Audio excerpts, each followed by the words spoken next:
श्री राधे राधे। हरे कृष्णा। आज से हम सब साधक परम भक्त लाला बाबू का जीवन चरित्र श्रवण करेंगे। मैं लाला बाबू अपनी वसीयत लिख रहा हूँ और इसी कामना से लिख रहा हूँ कि मेरी बातों का अक्षरशः पालन किया जाए। मेरे पास जो भी है वो सब मेरे ठाकुर जी का है, इसीलिए संपत्ति मेरे रिश्तेदारों को ना मिले, ठाकुर जी के मंदिर में ही उसका सदुपयोग हो। मेरी संपत्ति के मालिक मेरे ठाकुर जी है, ना कि मेरे कोई रिश्तेदार। वकील वसीयत पढ़ रहा था। वो इतना पढ़कर रुक गया, उनके नेत्र सजल हो गए। फिर उसने रुमाल से अपने आंसू पोंछते हुए आगे पढ़ना शुरू कर दिया था। मेरी मृत्यु के पश्चात मेरे इस देह के लिए कोई विमान आदि न बनाया जाए, न मुझे विमान में लेकर यमुना जी जाया जाए। मेरी मृत्यु के पश्चात मेरे इस देह को ब्रजरज में घसीटते हुए ले जाए, यही मेरी इच्छा है। परम भक्त लाला बाबू ने अपना शरीर त्याग दिया था। मंदिर में ही उनके शरीर को रखा गया था। चारों ओर भक्तों और संतों का हुजूम उमड़ पड़ा था। तब वकील ने आकर उनकी वसीयत सुनानी आरंभ की थी। जिस ब्रजरज के लिए बड़े बड़े देव तरसते हैं, उस रज को छोड़ इस देह को विमान आदि में ले जाया जाए तो मेरे लिए यह अपराध की श्रेणी में आएगा। मेरी ऐसी भावना है, इसीलिए ब्रजरज में घसीटते हुए इस देह को ले जाया जाए। और हाँ, इस देह को जलाया न जाए, इसको यमुना जी में प्रवाहित किया जाए, ताकि यमुना में रहने वाले जीवों को भी आहार मिल जाए। ये वसीयत सुनते ही वहाँ उपस्थित समस्त साधु संत ब्रजवासी जय हो, लाला बाबू की जय हो, सब बोलने लगे थे। और जैसी भावना थी लाला बाबू की, उसी के अनुसार व्यवस्था की गई लाला बाबू के अंतिम यात्रा की। रज में स्पर्श कराते हुए लाला बाबू के देह को ले जाया गया। यमुना जी के किनारे उनके देह में सबने रज डाला। पूरा श्रीधाम वृंदावन इनकी धाम निष्ठा और श्रीधाम के रज के प्रति इनकी अपार भाव से गदगद हो रहा था। श्रीधाम को ही इन्होंने अपना इष्ट समझा। धाम और धामी में कोई भी भेद नहीं है, ये इनका दृढ़ निश्चय था। आज भी लाला बाबू का मंदिर श्रीधाम में अपना एक विशिष्ट स्थान रखता है। कलकत्ता शहर के धनीमानी व्यक्ति थे प्राणकृष्ण सिंह जी। इनके कोई पुत्र नहीं था। इनके परिवार में भगवान श्री कृष्ण को आराध्य माना जाता था। उड़ीसा के एक सिद्ध महात्मा इनके परिवार के गुरुदेव थे। वे चैतन्य महाप्रभु के अनन्य भक्त थे। उन्हीं की कृपा इनके परिवार पर ऊपर निरंतर बरसती रही थी। भगवान श्री कृष्ण की आराधना, महामंत्र का जाप, यही इनके गुरुदेव ने सिखाया था। इस सीख को सब बड़े प्रेम से पालन करते थे। एक दिन नवद्वीप होते हुए इनके सिद्ध गुरुदेव कलकत्ता अपने शिष्य के घर में पधारे थे। तब प्राणकृष्ण सिंह जी की पत्नी के मुखमंडल में उदासी देखी तो गुरुदेव ने पूछ लिया। पत्नी रो उठी। कारण जानना चाहा तो पति प्राणकृष्ण ने बताया कि परिवार की इच्छा है एक पुत्र हो। तुम भगवान श्री कृष्ण से क्यों नहीं कहती? गुरुदेव ने कड़े शब्दों में कहा। पत्नी ने अपने अश्रु पोंछे और कहा, गुरु और गोविंद में हमने कभी भेद नहीं माना है। आप ही हमारे लिए श्री कृष्ण रूप है। प्राणकृष्ण की पत्नी बोली। आंखें बंद करके गुरुदेव ने पूछा और वो वहाँ से निकल गए। समय बीता और सन 1775 में इनके यहाँ खुशियाँ आ गई। बालक का जन्म हुआ। इनका नाम रखा कृष्ण। इस बात से और प्रसन्न हुए सब लोग, पर होनी को कौन टाल सका है। पिता प्राणकृष्ण जी बालक के जन्म के कुछ समय बाद ही स्वर्ग सिधार गए थे। प्राणकृष्ण जी अपने पीछे अपार संपत्ति छोड़ गए थे। इनके दादाजी अंग्रेज गवर्नर के दीवान थे। बंगाल, बिहार, उड़ीसा गवर्नर के ये दीवान थे। अब दादा के वात्सल्य में कृष्ण पलने लगे थे और गौरवर्ण गोलू मोलू, इसलिए ही कृष्ण को सब लोग प्यार से लाला कहते थे। गंगा गोविंद सिंह ये दादाजी है बालक कृष्णचंद्र सिंह के। बहुत लाड़ प्यार में पला है ये बालक। 50 नौकर चाकर है घर में, सब बड़े प्यार से लाला बाबू कहते हैं इसे। इस तरह बड़े हो रहे थे ये। शिक्षा के लिए दादा ने घर में ही अध्यापकों की लाइन लगा दी। अंग्रेज गवर्नर के खास जो थे लाला बाबू के दादाजी, इसलिए शिक्षा के लिए कोई दिक्कत नहीं हुई बालक को। विशेष अंग्रेजी और फारसी की शिक्षा दी गई थी। हिंदी और संस्कृत तो बालक ने स्वयं से ही सीखी। बंगाली इनकी मातृभाषा थी ही, ये मेधावी था ही। दादा ने कोई कसर नहीं छोड़ी थी बालक को पढ़ाने में। इस तरह से बालक शीघ्र ही विद्वान हो गया था। पर बालक अति संवेदनशील था।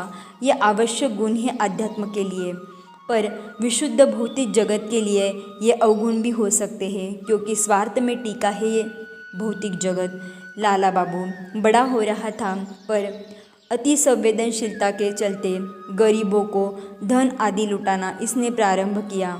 गंगा किनारे गरीबों को देखता लाला बाबू तो इसका हृदय पिघल उठता और इसके पास जो भी होता वो दे देता। यह अभी 15 वर्ष का ही तो था। सर्दियों में यह अपनी बग्गी में निकलता। इसके साथ 2-4 नौकर होते। गरीबों को ठिठुरते देखता तो अपना कीमती दुशाला ही उतार कर दे देता।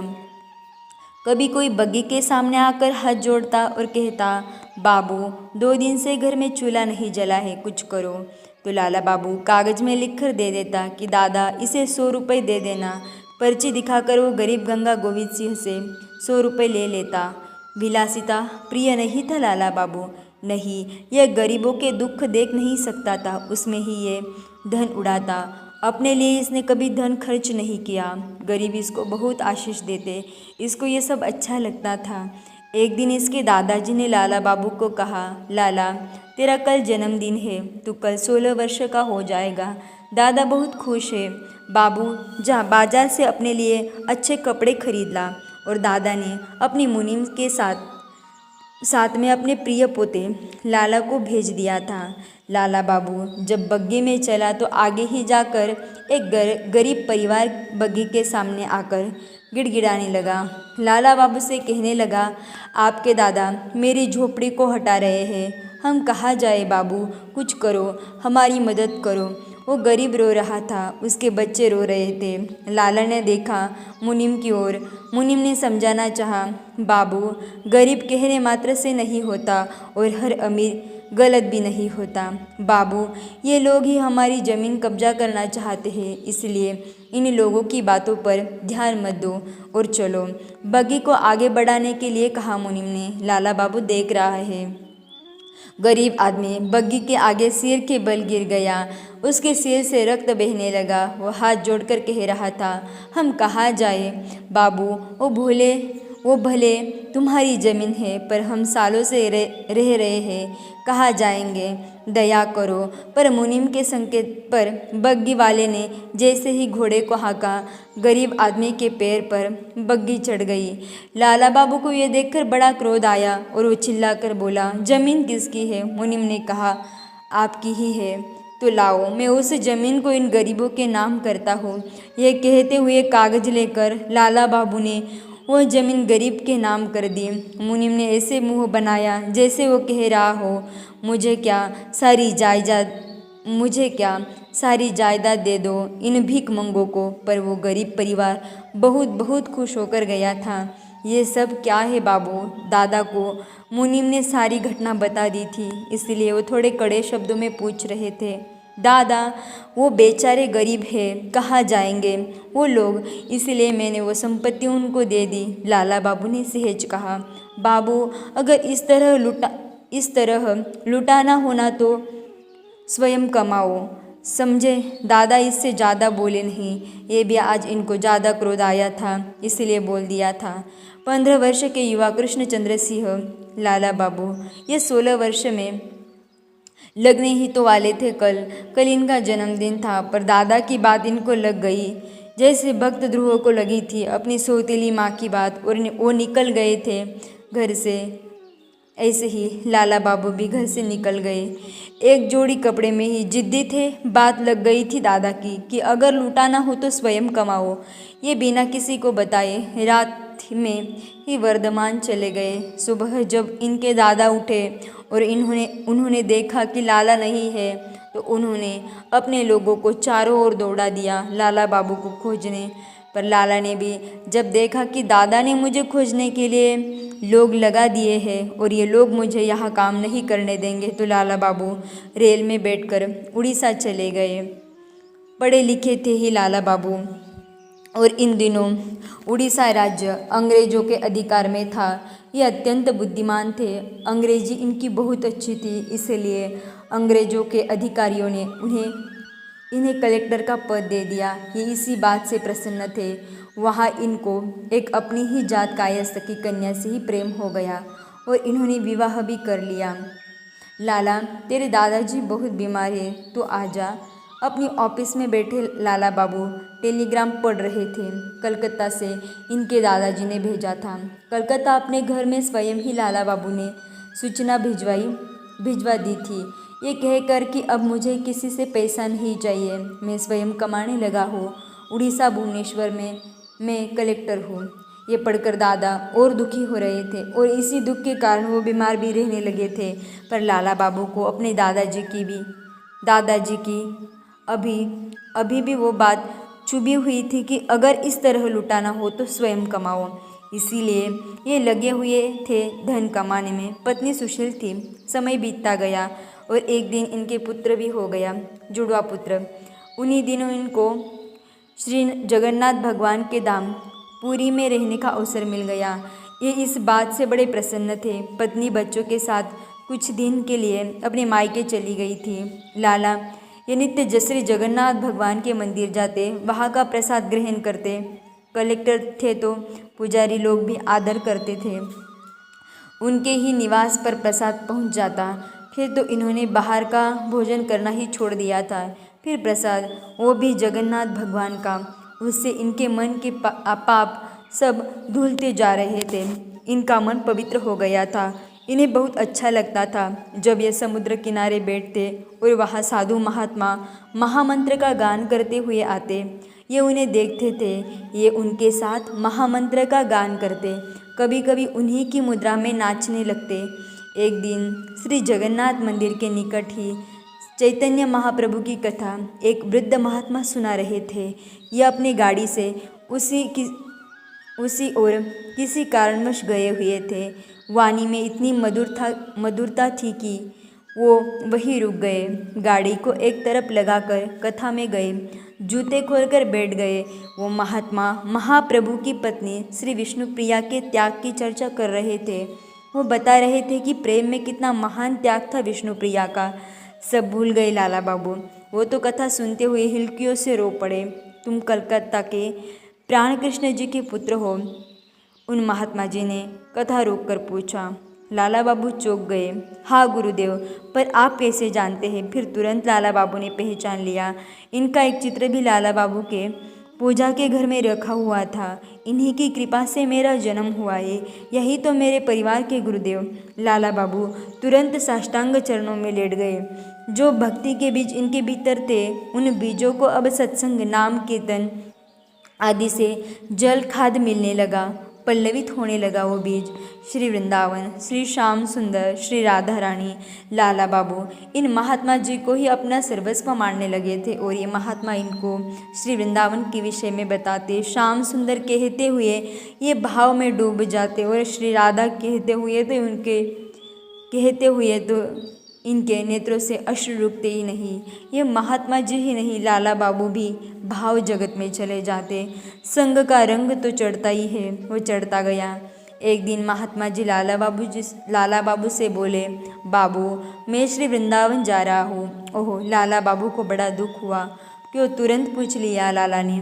महात्मा जी बोले, श्री राधा रानी मुझे बुला रही है। चकित भाव से लाला ने महात्मा जी को देखा तो उन प्रेम भरे नयनों में एक मत्तता दिखाई दी, अद्भुत प्रेम की मत्तता। लाला, श्री राधा रानी कह रही थी मुझे, दिन शेष है गलो, दिन डूब रहा है, उठो। लाला मैं उठा तो श्री राधा रानी ने मुझसे कहा, अब आओ मेरे श्री वृंदावन। लाला बाबू उन महात्मा जी को बातों को समझ ही नहीं पा रहे थे। फिर महात्मा बोले, तुम्हें भी बुला रही है पर तुम ध्यान देते नहीं हो। लाला बाबू उठे, प्रणाम किया और बोले, मेरे बालक है, पत्नी है। महात्मा जी तुरंत बोले, तो ये सब कब तक? गाड़ी लेकर लाला बाबू बिना कुछ उत्तर दिए वहाँ से अपने आवास में चले गए। पर आवास में एक टेलीग्राम आया हुआ है, नौकर ने दिया। लाला ने जैसे ही टेलीग्राम पढ़ा, लाला तेरे दादाजी स्वर्ग सिधार गए। ये सुनते ही लाला बाबू के नेत्रों से अश्रु बहने लगे। ये क्या हुआ? मेरे दादाजी मुझसे कितना प्रेम करते थे और मैं जिद्दी। और तुरंत गाड़ी लेकर अपने ससुराल गए, पत्नी और बालकों को लिया। फिर अपनी कलेक्टरी से इस्तीफा देते हुए वो कलकत्ता चले गए थे। लाला अंतिम समय तुझे देखने की बहुत इच्छा थी दादा को, पर तेरे जिद्द ने इनकी वो इच्छा पूरी नहीं की। परिवार के बड़े बड़े लोग कह रहे थे। लाला बाबू खूब रोए, दादाजी के मृतदेह से लिपट कर रोए। मैंने बहुत बड़ा अपराध किया है दादाजी तुम्हारा, मैं अपराधी हूँ। लोगों ने संभाला। अब लाला बाबू को अपने दादा का दाह संस्कार किया इन्होंने। वसीयत में सब कुछ अपने इस पोते को दे गए थे दादाजी। संपत्ति बहुत थी इनकी, जमीन जायदाद अपार था। अब इन्हीं को संभालना था सब। पत्नी ने भी हाथ बटाया। पुत्र बड़े हो रहे थे, उनकी भी शिक्षा अच्छी चल रही थी। लाला बाबू ने उड़ीसा के कलेक्टरी से इस्तीफा दे ही दिया था।